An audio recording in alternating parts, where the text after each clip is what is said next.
it, folks. A fresh start for everyone. Clavicular, he revealed that he is infertile. And I guess this was back in November, but it popped onto my X feed. I know a lot of people were talking about it over the New Year's kind of time frame. It just was just going off everywhere and everybody was commenting on it. But I looked back when it happened, it was on Sneako's podcast, and it was back in November 9th, that he revealed this, that he is infertile. And he just said it just without even a hesitation. And that shows the balls, I think, of this guy. He doesn't care. This is the new wave. People don't care. Just say what you think, say what you mean. And in this topic, it's not like he's infertile for life, but he's saying at this time with all the things he's taken, he is a genetically modified human being that has been grown in a lab, that he is doing things for looks maxing to make himself look peak male condition. He is ascending. That's what he wants to do. He's 19 years old, and he's doing all these different things to just grow his platform. He's blown up everywhere. Everybody's aware of this, but we're going to take a look at this. And this was I pulled this from the one we're going to look at. Mary Catherine Ham retweeted it, and she commented on it. I saw it because Tim Pool reposted it. And this is kind of the full video. It's about a minute long of this revelation. But keep in mind, this happened back in November. People are asking, are you going to be infertile? Do you worry about having children? So right now, I am infertile, but I'm not able to have a kid right now. But if I wanted to, there's a protocol I can put in place to be immediately good again. Wait, why are you infertile right now? It's just like a negative feedback loop when you're not needing to produce testosterone anymore because your body realizes, okay, we're getting it from an exogenous So you're not producing source. any testosterone naturally? No. None? No. I'm not taking TRT, bro. Well, how do you think it works? You just don't. Your body realizes we're at a certain level we don't need anymore, so it stops producing it. So how do you fix that? How do you have kids? You just take something that signals your brain to restart the production. You stop taking the testosterone, your levels start to diminish. You agonize the receptors, and then your body just starts producing it again. So have other people done that before? Yeah, dude. Like the chance of being completely infertile is like 1 in 100,000. You should freeze some sperm. You've got to do that before you make the commitment. Right, but next time, unless you, Yeah, you could do that. The next reset. But dude, the odds of going permanently infertile are so egregiously low that it's not really necessary.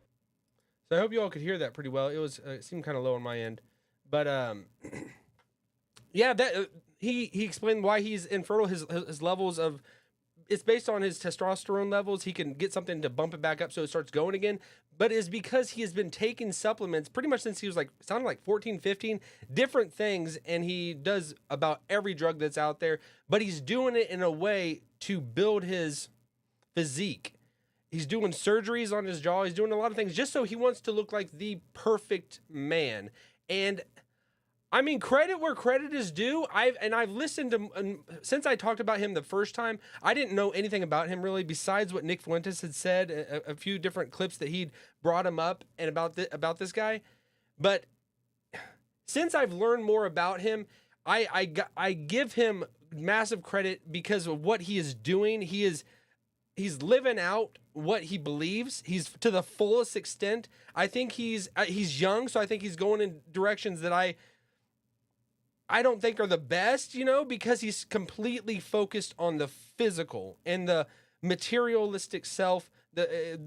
What is happening in his life now. He's not thinking about many other people besides just trying to get them to live the same way that he's living because he thinks that it's going to benefit them the most.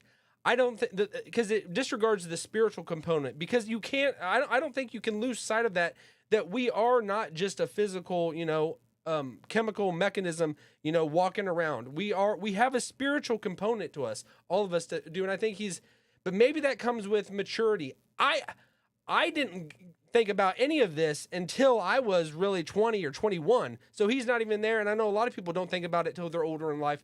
Maybe it's just going to come with age, but maybe he's doing something right because he is focusing, he's honing in on this because this is what his audience, the people that he's reaching, young men in general, of what he thinks is going to help them the most and become the best version of them. Now, this is the podcast that I listened to the whole thing with him when he went on Michael Knowles, and maybe that is why people are becoming more and more aware of him, and why it's showing up on everyone's X feed now, or maybe it's because I saw something and now I'm a little bit late to the party. But I don't know if you've heard about Clavicular, if you know too much about him, but he revealed a lot about his mindset and the way that he thinks on the Michael Knowles show, and it was very eye-opening because I actually could see a window to his soul, how he is like interpreting his lifestyle, how he's interpreting the things that are happening around him. Should we focus in on politics? Should we ignore it? Should we just do everything that is just about looks maxing? Should that be our life? And we're gonna dive into this clip. It's pretty interesting. I just don't think it's necessarily a bad thing to just advocate for your average person to only concern themselves with their own. To me, that's the big cope. I agree with many of the observations you're making about the society, but the big cope, you heard this with like the libs when they were trying to push the trans stuff, and they were upset that some of us were pushing against it. And they said, how does this affect you? You know, you're walking out, it's basically your society is Sodom and Gomorrah. And they say, well, how does it affect you if I decide I want to like castrate little kids in the school and redefine marriage and slaughter babies and sacrifice them to Moloch? And how does that affect you? You just mind your own business. And I think obviously a good point. And he's going to take it from the perspective of, you know, if people want to just damage themselves, screw up their whole life by just castrating themselves, or just taking things that are just going to remove their gender or change their gender or anything like that, you know, they're going to descend, I'm going to ascend. And that's the kind of the way he's taking it.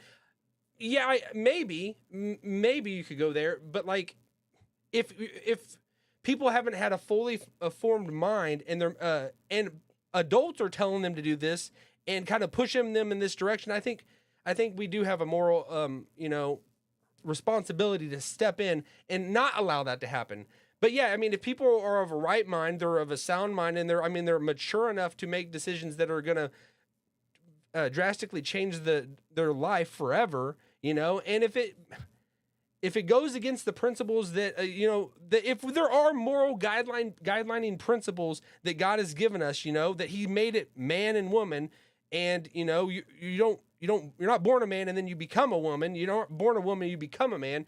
He's made you the way that you are for a specific reason, you know, so it's like, if we want to just try to become God ourselves and just, I want to be what I want to be. I don't want to look up. I don't want to, recognize the way that God has made me and live that out and be fully fruitful and flourishing for society and this world.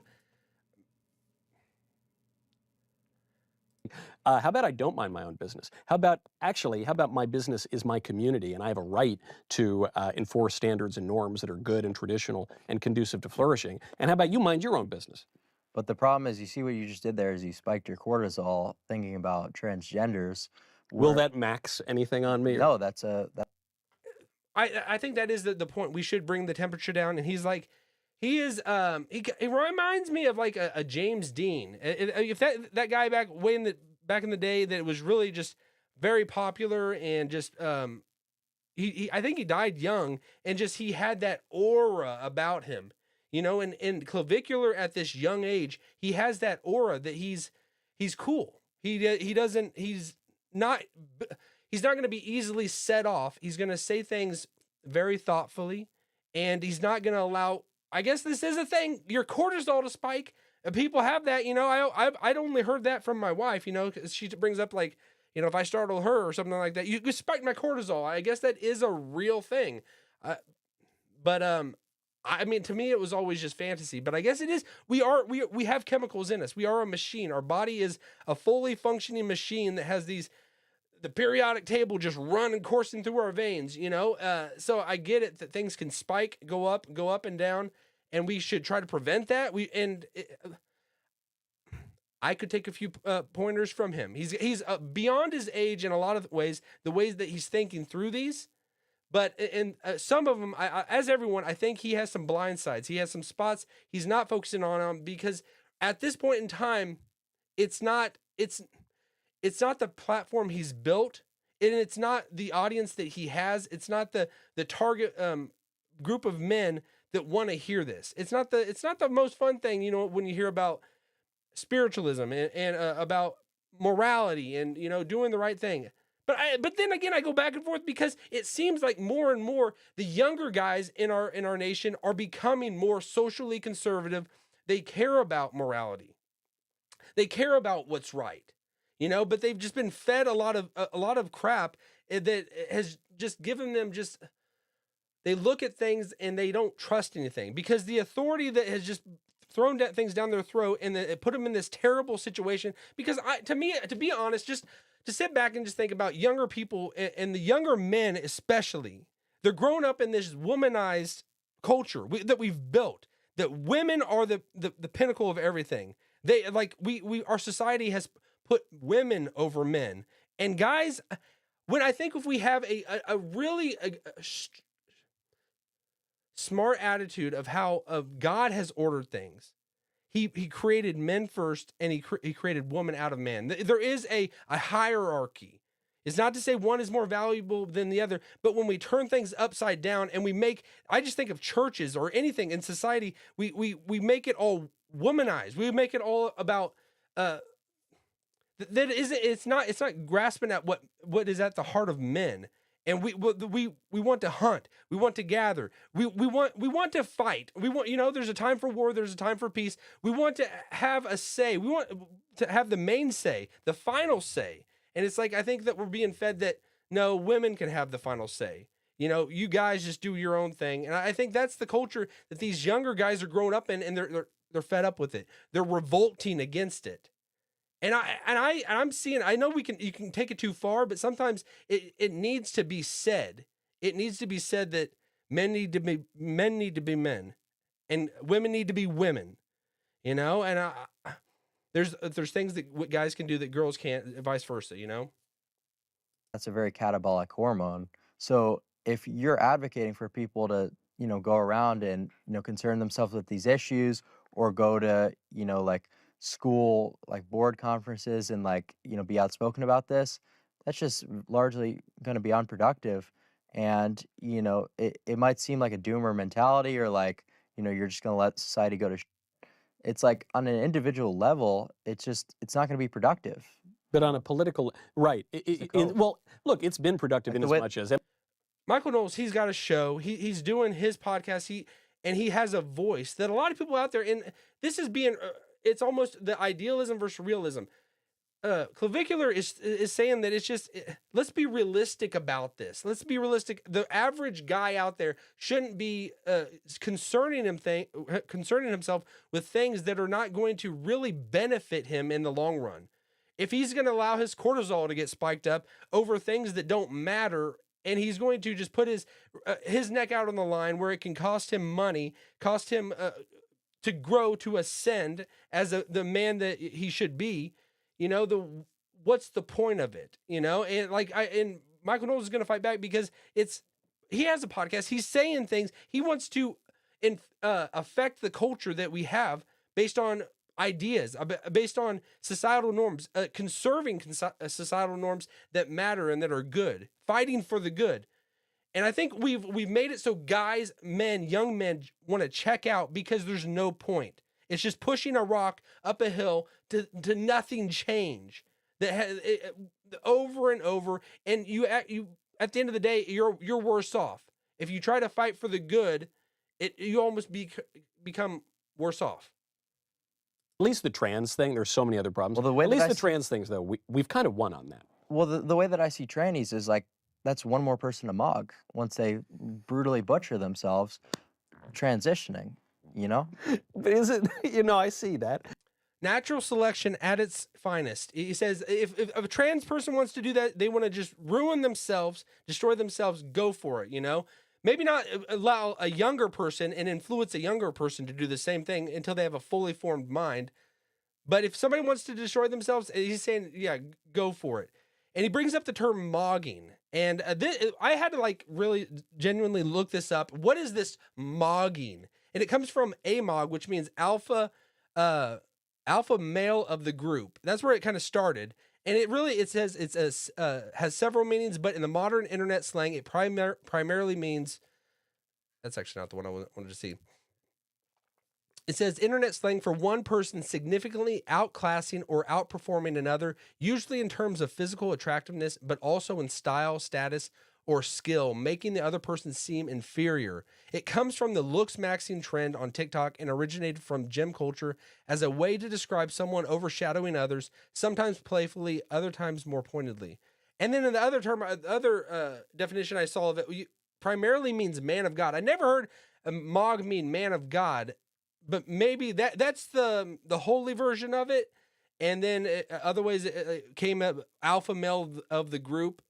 Either way, it's just a way to, one up somebody. You're in a better status. You're in a better position than someone that's maybe just destroying themselves. Maybe someone that's doesn't look as pretty and nice as you, is not the alpha, the quintessential male that you are. You're looking down at them.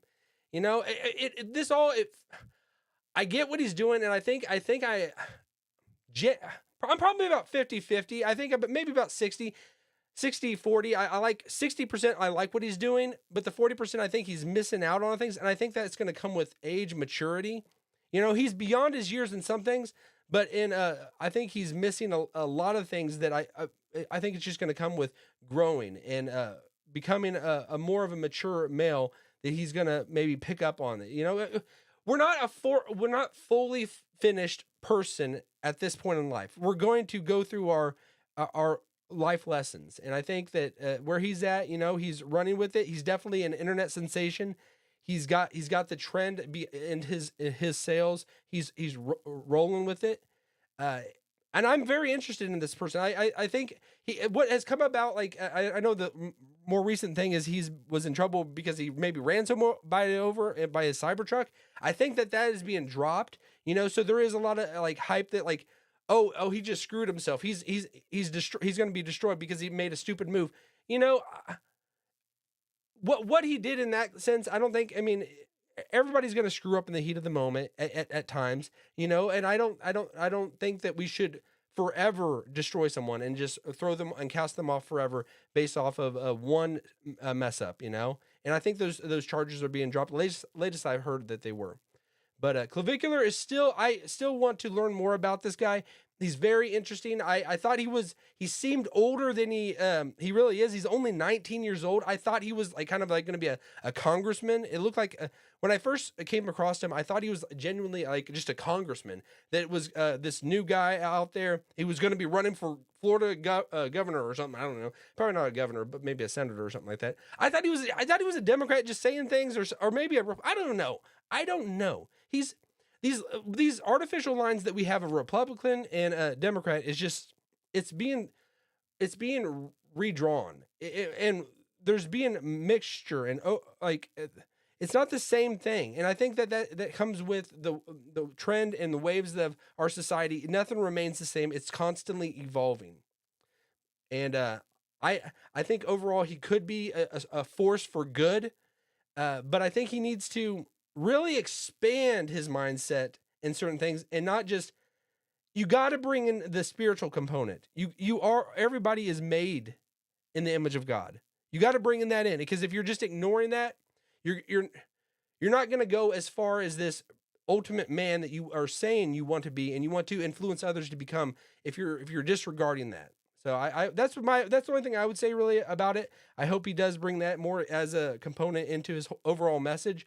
But certainly an interesting person. So we'll leave it at that. I hope you all have a great new year. I hope this year 2026 is amazing, and major blessings and good things happen for you in your life. So follow me on X and Instagram at Brandon Fogel. Have a great day. I could see the cracks form in the paint, growing like a fire. What do I say? Can you see them?